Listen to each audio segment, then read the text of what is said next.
After all the plans have been prepared, organizational structure has been constructed, resources have been generated in the organization structure, the management needs to instill life in the resources through directing. The whole directing function of management is divided into 4 parts: supervision, motivation, leadership, and communication. Let us discuss directing, supervision, motivation, leadership, and communication. Meaning of directing. Directing is the process of instructing, guiding, counseling, supervising, motivating, leading, and communicating with the subordinates to contribute to the best of their capabilities for the achievement of organizational objectives. Directing is telling the subordinates what to do, how to do, and seeing that they do it to the best of their abilities. Definition of directing according to Coons and O'Donnell.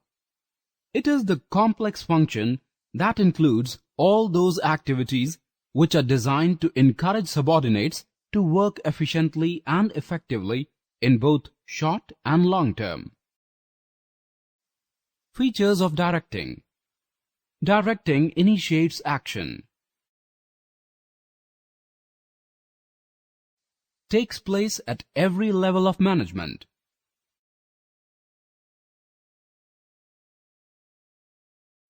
Continuous process.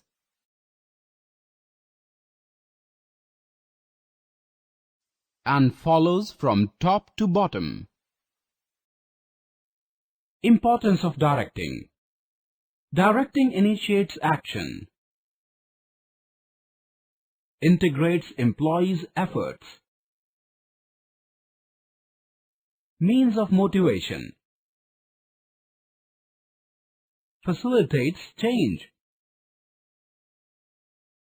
And balance.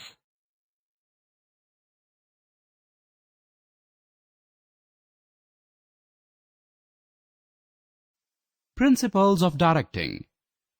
Maximum individual contribution.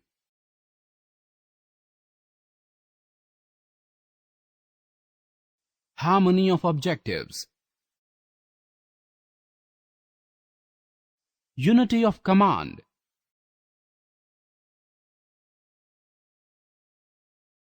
Appropriateness of direction technique. Managerial communication.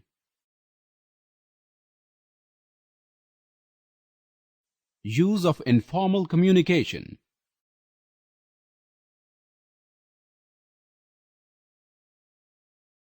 Leadership.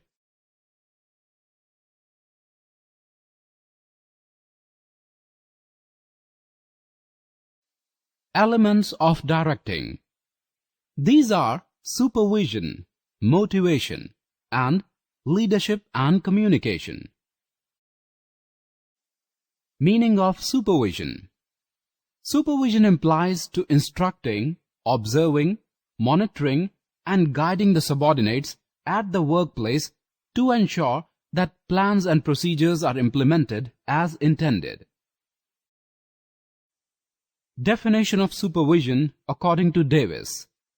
Supervision is the function of assuring that the work is being done as per plan and instructions. Functions of supervision. Supervision ensures issuing instructions. Improves communication.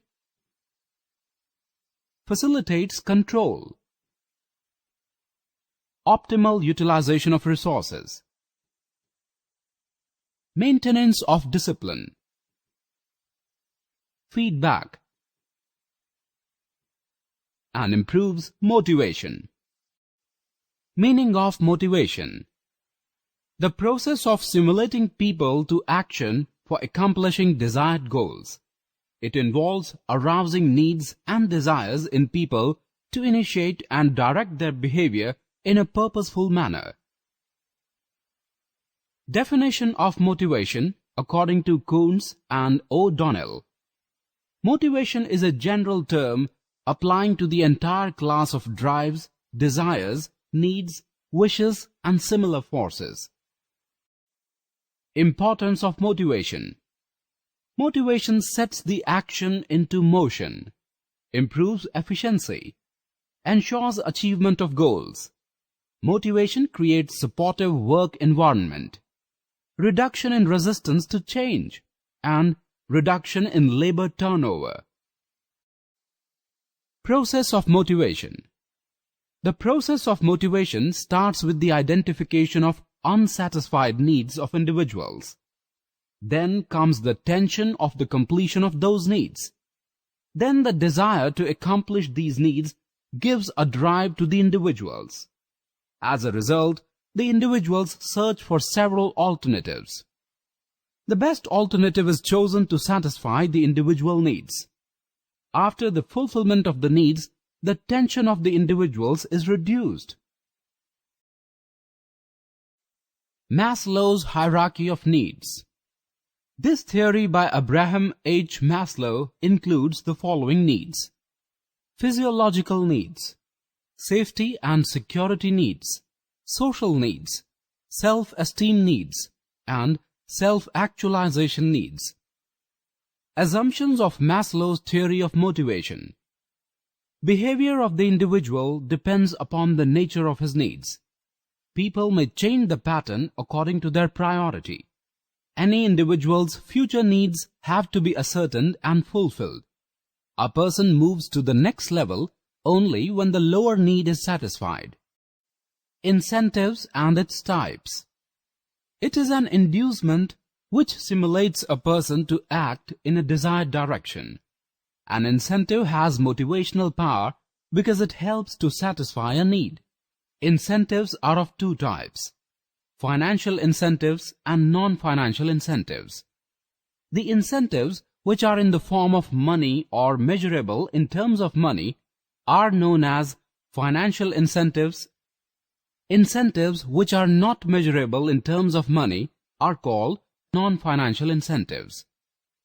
Types of financial incentives are pay and allowances, productivity-linked wage incentives, bonus, profit sharing, co-partnership, retirement benefits, perks, suggestion systems, and commissions. Types of non-financial incentives are status, organizational climate, career advancement opportunity, job enrichment, employee recognition program, job security, employee participation, employee empowerment, supervisory relationships, and knowledge of results and experience of progress.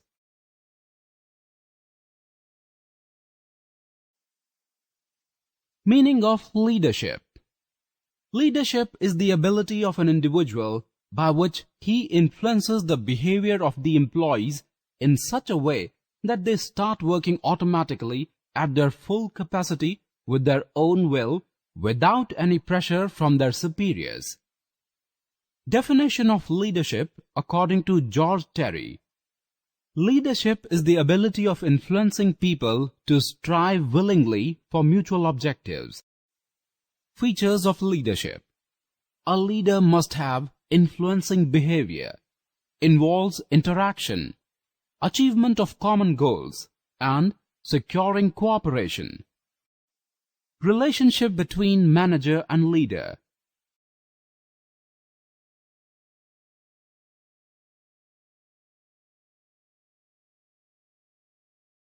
Qualities of a good leader.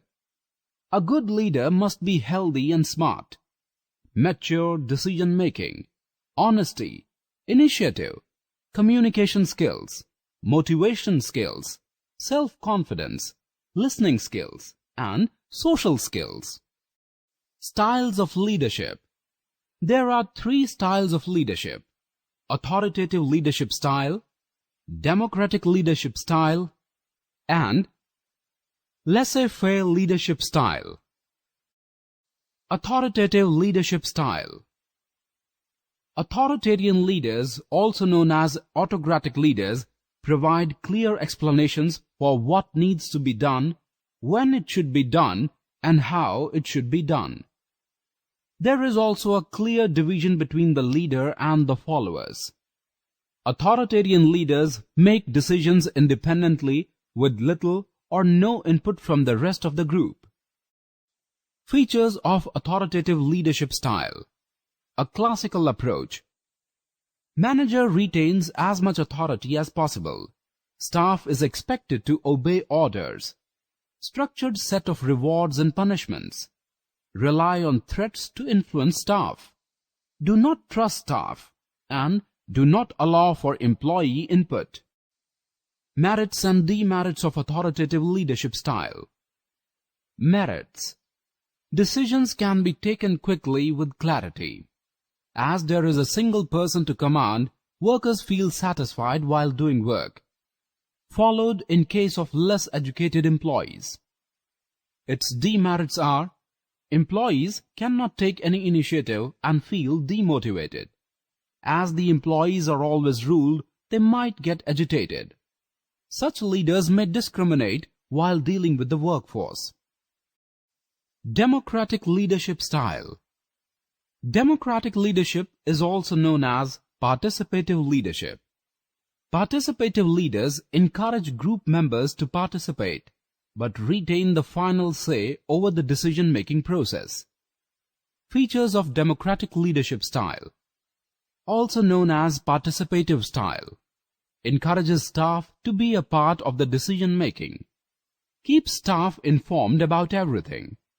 Develop plans to help staff evaluate their own performance. Allow staff to establish goals.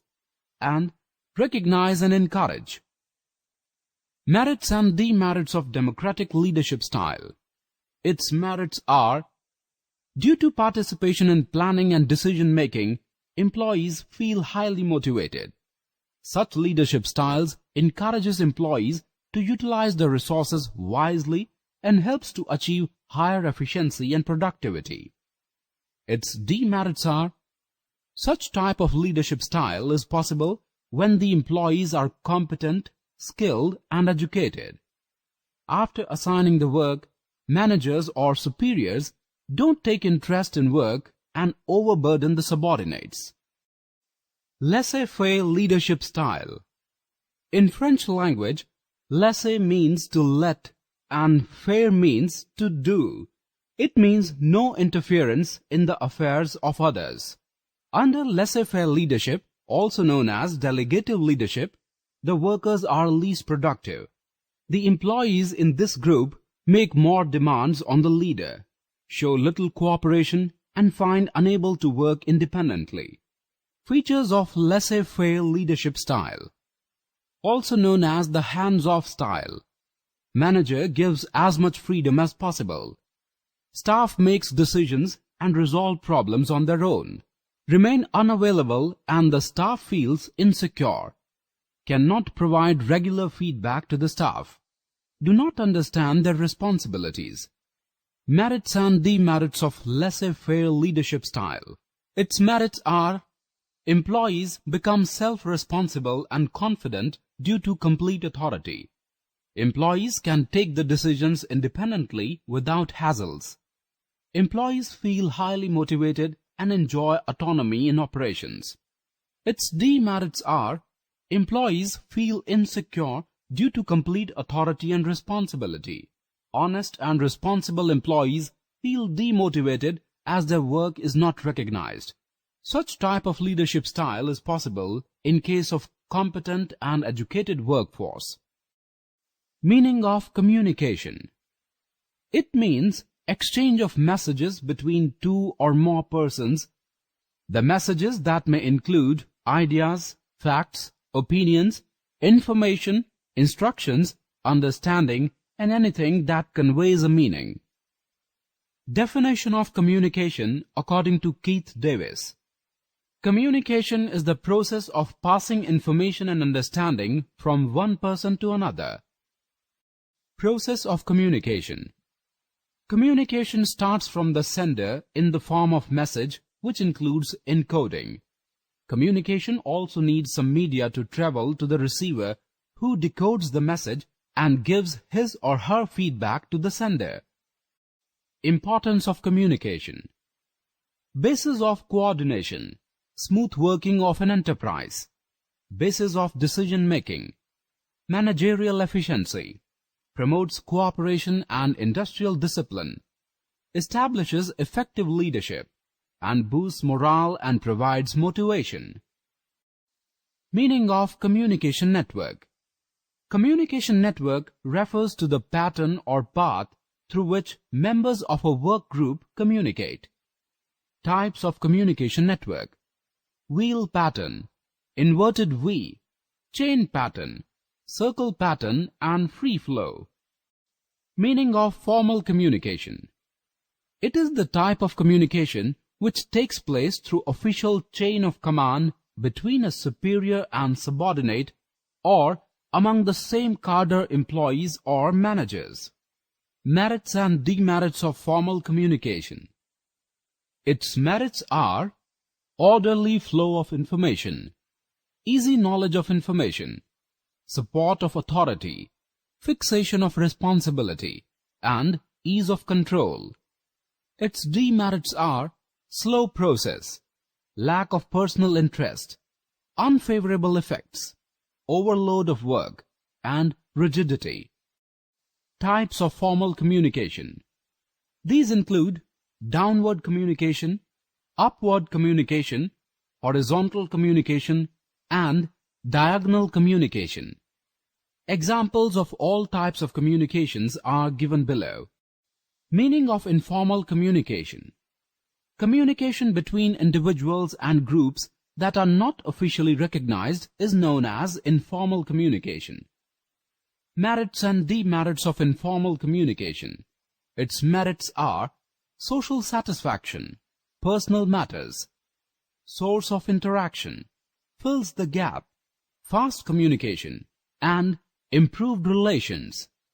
Its demerits are misrepresentation of messages, carry rumors, unorganized and irregular, and leakage of important facts.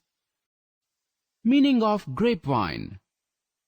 It is the pathway or network through which it is passed, where the origin of information can never be known.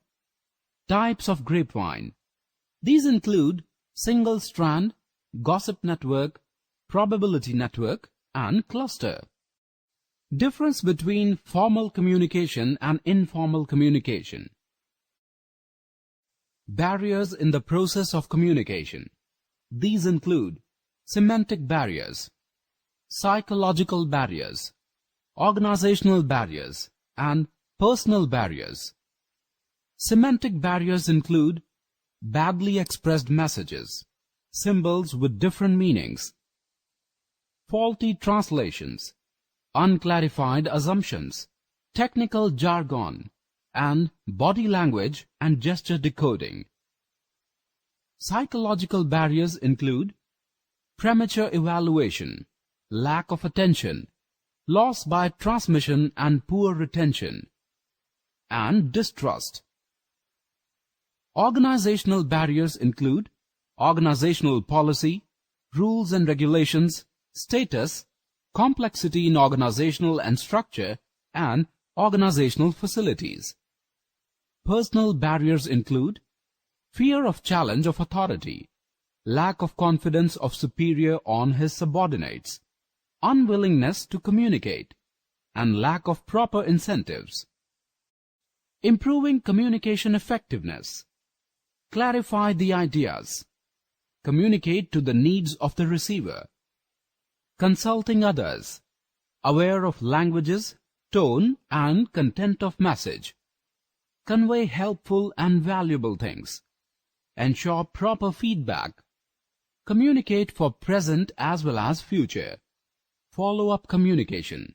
And be a good listener.